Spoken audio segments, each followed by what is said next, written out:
tooth, no quarter.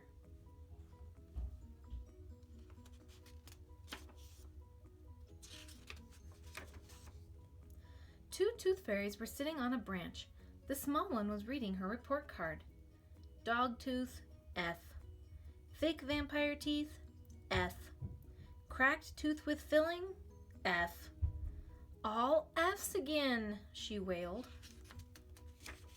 Her friend patted her on the back. Don't worry, she said to the little tooth fairy. You'll find a good tooth soon. I'd better. If I don't find a perfect tooth tonight, Queen Dentina will take away my wings. I'll be grounded, and I won't be able to go to the decay prevention ball. So the little tooth fairy flew off to look for a perfect tooth. Soon she came to a schoolyard where some kids were playing dodgeball. Think fast, Walter!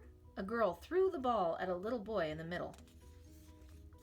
Walter jumped out of the way. Missed, he shouted. But as he landed, he tripped and fell over a rock. Oh dear, gasped the tooth fairy. I hope he didn't hurt himself. Look! Walter picked himself up, grinning. My tooth fell out. He held it up and put it in his pocket.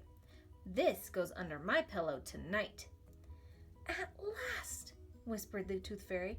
This is my lucky day. I'll follow him home after school. And that's just what she did. She waited outside of his house until dark. She watched the lights go out one by one. Soon there was nothing but a soft glow coming from the window. It was Walter's window. The tooth fairy flew in. She squeezed under Walter's pillow and felt around. All she found was a letter. It said, Dear Tooth Fairy, today my tooth fell out. I had put it in my pocket, but my pocket had a hole in it, so I lost the tooth. I hope you can leave me a quarter anyway. My mother says to tell you I have been a good boy. Yours truly, Walter. No tooth! The fairy cried. Oh no! She flew up to Walter's chin. Maybe he has another one that's ready to go. She grabbed one of Walter's teeth and gave a big yank. Hey! Yelled Walter. He sat up in bed. Wow! It's the tooth fairy! Did you get my letter? She nodded. But I can't give you a quarter, Walter.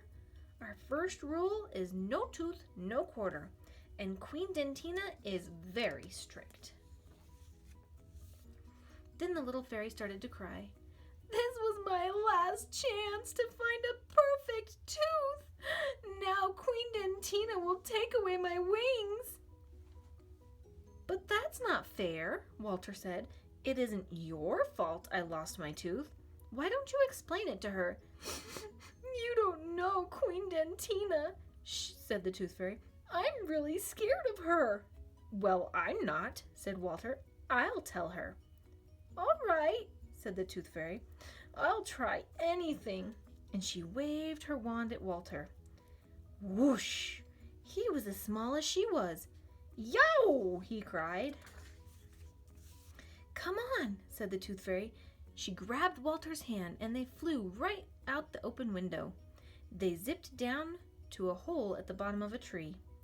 They flew through a long, winding tunnel underground. At last they came out in Tooth Fairyland. It's an underground world, Walter gasped. Isn't it beautiful? Asked the Tooth Fairy. We grow all of our own food here, and we make all of our own clothes. The only thing we need from you is a little help with our houses.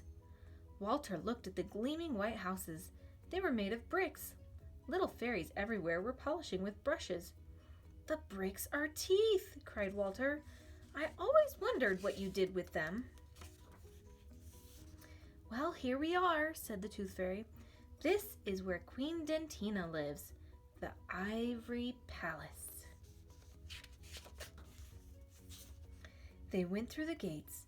Inside the palace was a long hallway. At last they came to the throne room, and there was Queen Dentina.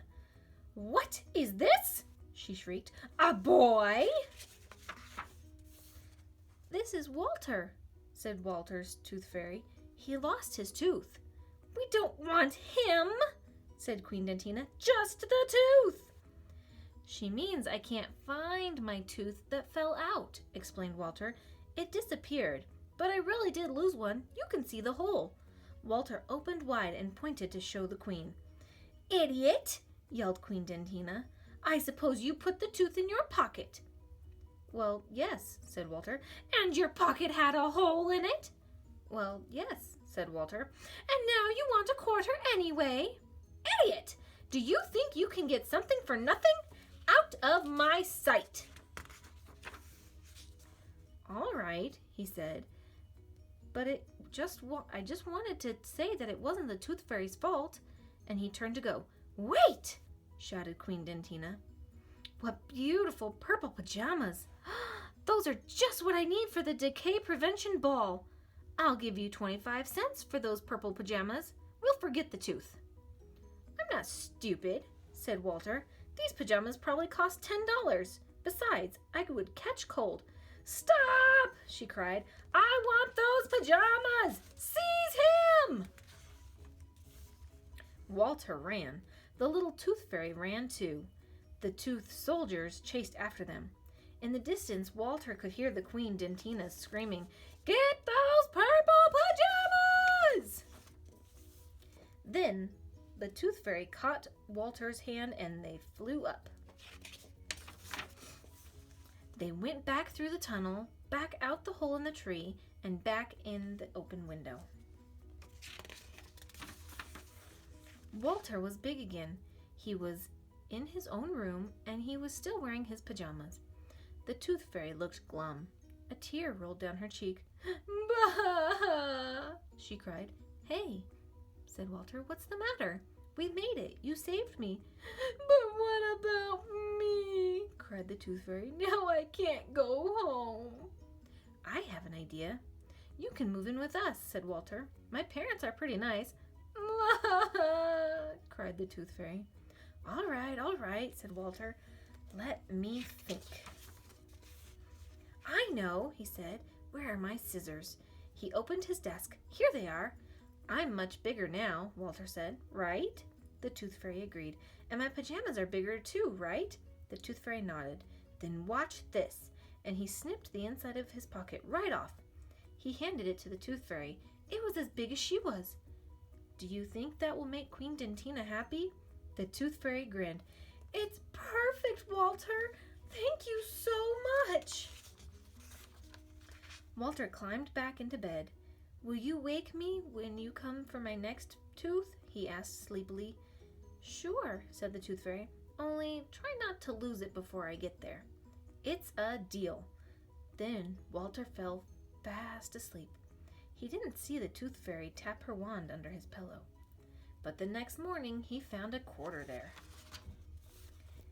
As for the little Tooth Fairy, she had a wonderful time at the Decay Prevention Ball, and Queen Dentina gave her all A's on her next report card.